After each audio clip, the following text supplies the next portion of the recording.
14 മൃതശരീരങ്ങളാണ് രണ്ടാം ഘട്ടത്തിലേക്ക് ഇവിടെ എത്തിക്കുന്നത്. അത് മൃതശരീരങ്ങൾ എന്ന തരത്തിൽ പറയാൻ പറ്റുന്ന ഒരു ഇതുള്ളതാണ്. ബാക്കി ഇനിയുള്ളത് 150-ലധികം ഭൗതിക അവശിഷ്ടങ്ങളാണ്. ബോഡി പാർട്സ് എന്ന് പറയാൻ പറ്റുന്ന ഭൗതിക അവശിഷ്ടങ്ങളാണ് ഉള്ളത്. അധികം വൈകാതെ തന്നെ അതും ഇവിടെ എത്തിക്കാനാണ് സാധ്യത. വൈകുന്നേരം ഒരു കാലാവസ്ഥ പ്രതികൂലമാകുന്നതിന് മുൻപ് തന്നെ ഈ സംസ്കാര ചടങ്ങുകളെല്ലാം നടത്താൻ വേണ്ടിയുള്ളൊരു തീവ്രമായ ശ്രമമാണ് നടത്തിക്കൊണ്ടിരിക്കുന്നത്. ഈ പേപ്പർ വർക്കുകളൊക്കെ പൂർത്തിയാക്കേണ്ടി വരും. ചില പ്രത്യേക ഉത്തരവുകളൊക്കെ ഇറക്കാനൊക്കെയുള്ള കാലതാമസം കൊണ്ടാണ് ഇതല്പം വൈകുന്നത്. സാങ്കേതികമായ കാരണങ്ങൾ കൊണ്ടാണ്. ഇപ്പോൾ ധനമന്ത്രി കെ ബാലഗോപാൽ, മന്ത്രിമാരായ OR കിളു അടക്കമുള്ള ആളുകളുടെ ഭൗതിക ശരീരങ്ങൾക്ക് അന്ത്യോപചാരം അർപ്പിക്കാൻ വേണ്ടി ഇവിടെ എത്തിയിട്ടുണ്ട്. ഇവരുടെയൊക്കെ മന്ത്രിമാർ ധാരാളം, ഇന്നലെ മുതൽ തന്നെ ധാരാളം മന്ത്രിമാരാണ് ഇവിടെ എത്തിക്കൊണ്ടിരിക്കുന്നത്.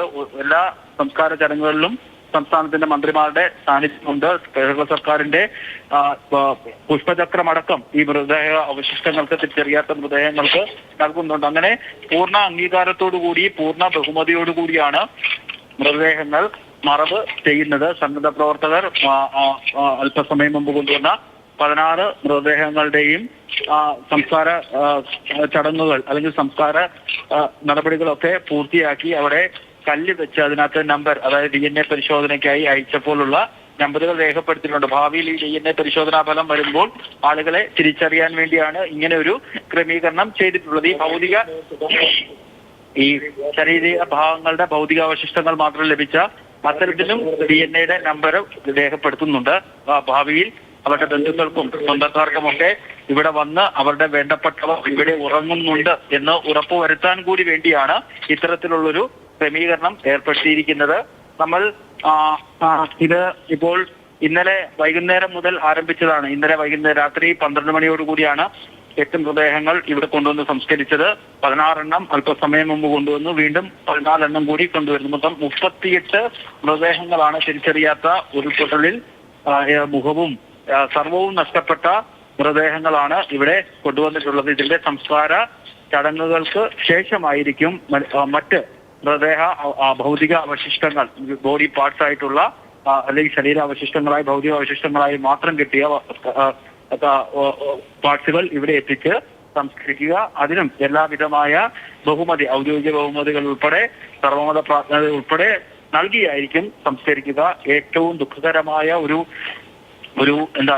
സമയത്തിലൂടെയാണ് ഇവിടെയുള്ള ആളുകളെല്ലാം കടന്നു പോകുന്നത്. ഒരുപക്ഷെ വാർത്ത വായിക്കുന്ന പൂജയാണെങ്കിലും വാർത്ത കേൾക്കുന്ന പ്രേക്ഷകരാണെങ്കിലും എത്രത്തോളം നെഞ്ച് ഭാരത്തോടു കൂടി ആയിരിക്കാം ഇത് കാണുക. നിരനിരയായി ആംബുലൻസുകൾ വരുന്നു. അതിൽ നിന്ന് തിരിച്ചറിയാത്ത മൃതദേഹങ്ങൾ, ഈ കാലപ്പഴക്കമൊക്കെ ആയതും ഈ ദുരന്തത്തിൽപ്പെട്ടതായതുകൊണ്ടും ഒക്കെയുള്ള കാലപ്പഴക്കമൊക്കെ ആ മൃതദേഹങ്ങൾക്കൊക്കെ സംഭവിച്ചിട്ടുണ്ട്. ആ മൃതദേഹങ്ങൾ കൂട്ടമായി സംസ്കരിക്കുക. നമ്മൾ മുൻപും പലയിടങ്ങളിൽ പല ദുരന്തങ്ങളിലും ഒക്കെപ്പെട്ട ആളുകളെ ഇത്തരത്തിൽ ഒന്നിച്ച് സംസ്കരിച്ചിട്ടുണ്ട്. ഒരുപക്ഷെ ഇത്രയും അധികം ആളുകളെ, ഏകദേശം 200 പേരെങ്കിലും ഉണ്ടെന്ന്. കാരണം 30 പൂർണ്ണമായ മൃതദേഹങ്ങൾ തിരിച്ചറിയാത്ത, ഒപ്പം തന്നെ മറ്റ് മൃതദേഹ അവശിഷ്ടങ്ങൾ എല്ലാം കൂടി 20ഓളം ആളുകളെയാണ്. ഇനി DNA പരിശോധനാ ഫലം വരുമ്പോൾ മാത്രമേ അറിയത്തുള്ളൂ ഈ 160 ഭൗതിക അവശിഷ്ടങ്ങളിൽ ബോഡി പാർട്സിൽ ഒന്നിലധികം ഒരാളുടെ തന്നെയാണ് എന്നൊക്കെ ഉള്ളത്.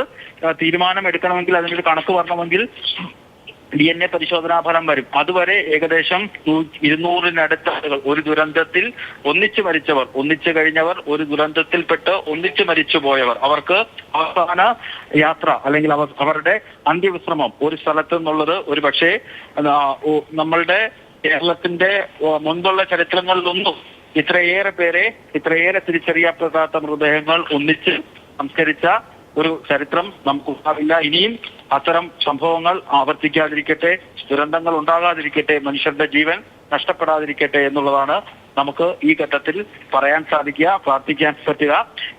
ഇപ്പോൾ ഈ പുത്തുമലയിലാണ് മൃതദേഹങ്ങൾ സംസ്കരിക്കാനുള്ള ശ്മശാനം ഒരുക്കിയിരിക്കുന്നത്. 5 വർഷം മുൻപ് ഇപ്പോൾ ഉണ്ടായ ചുരൽമലയിലൊക്കെ ഉണ്ടായ പോലത്തെ സമാനമായൊരു ദുരന്തവും ഇവിടെ ഉണ്ടായിരുന്നു. അന്ന് 19 പേർക്കാണ് ജീവൻ നഷ്ടമായത്. അന്ന് എണ്ണം ആളുകൾ, മരണത്തിന്റെ കൂടുതൽ ആളുകൾക്ക് ജീവനും നഷ്ടമാകാതിരുന്നത് അന്ന് കൃത്യമായി ആളുകളെ മുൻകരുതലിന്റെ ഭാഗമായി ഇവിടെ നിന്ന് ഒഴിപ്പിച്ചത് കൊണ്ടാണ്. ഒരു ശ്മശാന ഭൂമിയാണ് ഇവിടെ.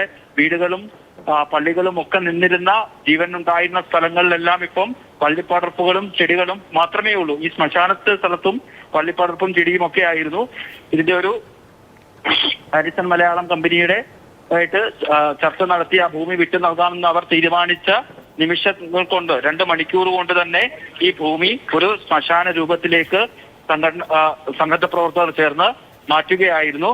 ഇന്നലെ തന്നെ വൈകുന്നേരം 4 മണിക്ക് തന്നെ ഈ 30 മൃതദേഹങ്ങൾ സംസ്കരിക്കാനുള്ള കുഴിയും എടുത്ത് മറ്റൊരുക്കങ്ങളൊക്കെ ഇവിടെ പൂർത്തിയാക്കിയിരുന്നു. പിന്നീടുള്ള നടപടിക്രമങ്ങൾ പാലിക്കാൻ വേണ്ടിയാണ് ഒരു കാലതാമസം ഉണ്ടായത്.